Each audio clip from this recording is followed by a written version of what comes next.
ধর্ম যার যার উৎসব সবার, ধর্ম যার যার উৎসব সবার, যার যার উৎসব সবার, ধর্ম যার যার উৎসব সবার, ধর্ম যার যার আর উৎসব সবার। ধর্ম যার যার উৎসব সবার, ধর্ম যার যার উৎসব।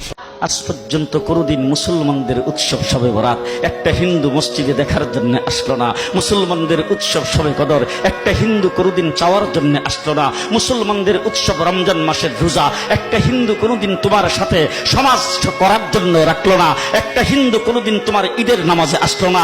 একটা হিন্দু কোনোদিন তোমার সাথে জুমার নামাজে অংশগ্রহণ করলো না। তোমাকে দেখার জন্য পর্যন্ত আসলো না। তার কারণ হলো হিন্দুরা মনে করে এটা মুসলমানের উৎসব, আর তুমি মুসলমান হইয়া হিন্দুর দুর্গা পূজায় কিভাবে গেলা?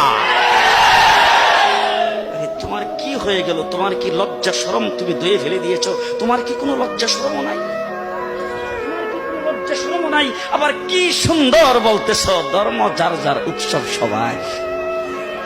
হাই হাই হাই, ও মুসলমান যুবকেরা ভালো করে শোনো, ধর্ম যার যার উৎসব সবার, তাইলে বিয়া যার যার বউ তো সবার। যে বিয়ে যার যার বউ সবার, পুষ্কুনি যার যার মাস সবার, গাছ যার যার ফল সবার, ক্ষেত যার যার ফসল সবার, দোকান যার যার মাল সবার। এখন ঘুমাইছে কি কথা বলেন না কেন?